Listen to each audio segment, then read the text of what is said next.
102nd Grey Cup has officially started here in Vancouver with the arrival of the prestigious cup, which was brought in by helicopter and by boat and handed over to the city of Vancouver by CFL Commissioner Mark Cohen, who is in his 8th and final year in his role as the Commissioner of the CFL.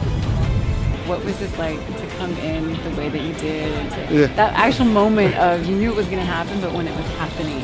I would say it was cool, it was awesome, and it was a little bit emotional for me because this is my last Grey Cup.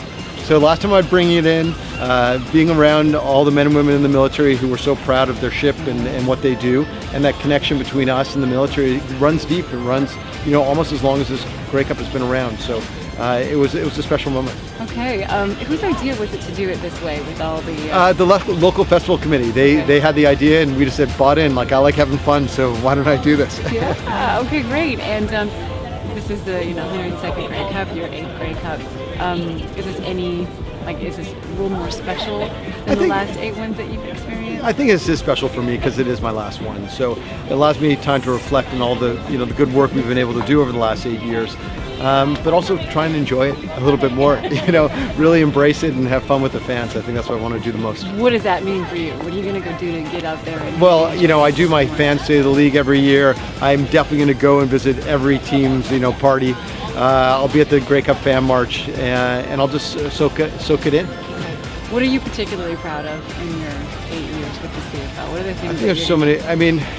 Well, when you think about the Olympics here, and the pride here, I think our 100th Grey Cup was our Olympic moment for the country. I think getting back into Ottawa was amazing for our league as well this year, and we've done it right, sold out every game, great local ownership group. I think the brand new stadiums that we've built, and I think the business model, and finally I think the sense of pride that people have in our league right now. That probably wasn't there years ago, but it's been restored. You see the pride with the Lions, you see it across this country. And what about the TV coverage? And so that's it's big. Speak about that. Our TV coverage, we have, hundreds of thousands of people. We're second only to the NHL in this country in terms of people watching our broadcasts, and millions will watch this Grey Cup, and it's one of the biggest events every year. And how integral were you, maybe even with the NFL and the CFL? That's kind of starting to become more of a. There's more CFL games being shown in America and whatnot. It was important for us to get coverage in the U.S. because half of our players are from the U.S. So obviously this game is on ESPN2. We're going to have lots of viewers in the United States. And for the long-term health of our league, to attract talent from the U.S., we want to have it on national broadcast there, and ESPN is a great partner. What are you going to miss the most? I think I'll miss the fans.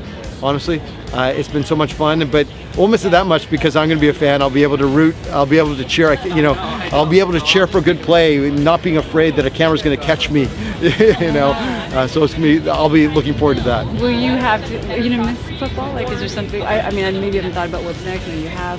But is there something that is going to have to connect you with that? I haven't decided yet what I want to do next, but I clearly I'll miss this job, and I've loved the job. But there's an important point in my career that sometimes leaders don't know when to go. And after 8 years, it was time.